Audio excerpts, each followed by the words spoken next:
Well, the Illawarra Connection was founded in the early 1990s.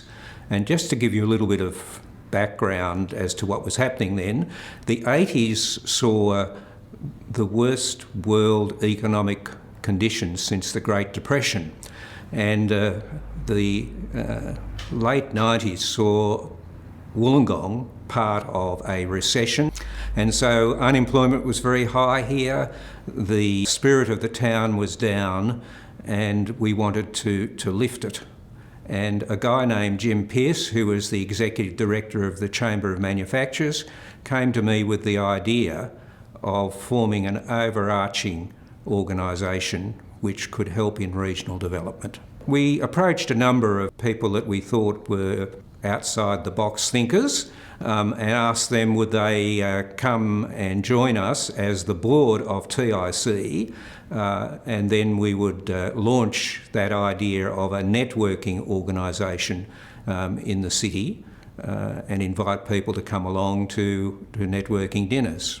Our dear friend Gerard Sutton, who is a life member, said to me at the time when I explained to him what we wanted to do with the Illawarra Connection, "I hear what you say, but this will never last." And here we are, celebrating 30 years. One of the challenges was at the beginning to get the idea well received. We were thrilled because within about 4 or 5 dinners, we were having 250 people come. Dinner after dinner after dinner, and we had a wide range of different people from all sorts of organisations, a wide range of age groups. So we had young people and old people like me. I became involved in the Illawarra Connection when I was living in Nowra, and one of the early dinners they had was in Bowral, and the guest speaker that night was John Fay, the local member, but it was also, I think, the Premier at the time.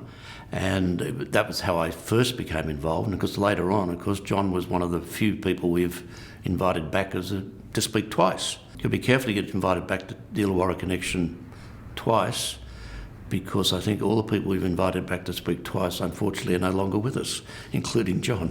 I think one of my accomplishments is that we were able to continue the Illawarra Connection, because there was some doubt that it would continue over a long period of time. Second thing was the Leadership Illawarra program, and it's developed so many good leaders in the future for the Illawarra, and also the continuation of the MBA relationship that the Illawarra Connection has with the university. The biggest challenge during my presidency was the COVID pandemic. Here we are promoting connection in a world where circumstances were trying to keep us apart, trying to isolate us. And it was more important than ever that we remained connected for our own mental health and for the health of our community. We achieved connection during the COVID pandemic through video meetings primarily. We also had the situation where we had packages delivered to members' houses so that people were enjoying the same food. We couldn't unfortunately do that with the wines. The Illawarra has certainly changed since I first became involved with the Illawarra Connection. And we need to recognise that. It's become more diverse, and we need to make sure that in the future the Illawarra Connection picks up that diversification within the community. It keeps abreast of what the problems that people are facing in the Illawarra, and I think that if we can have a combination of particularly membership but also boards that reflect the general community, and that means young people, some people with experience, I think if we can do that, the Illawarra Connection is going to go forward big ways. I'm very happy with how things have gone over the years. I certainly would not have tried to sing the national anthem in the October 2020 meeting, where we weren't allowed to sing. I was asked at the last minute to jump up and do that. I forgot the words, and that was spectacular. What I then did was ask everyone to join in and help me. So I effectively had them all committing what was a crime at the time by singing together. I wouldn't do that again. I think that the connection has been such a success over many years because we have tried to remain politically neutral and provide a safe space for people to come in, connect and share their views.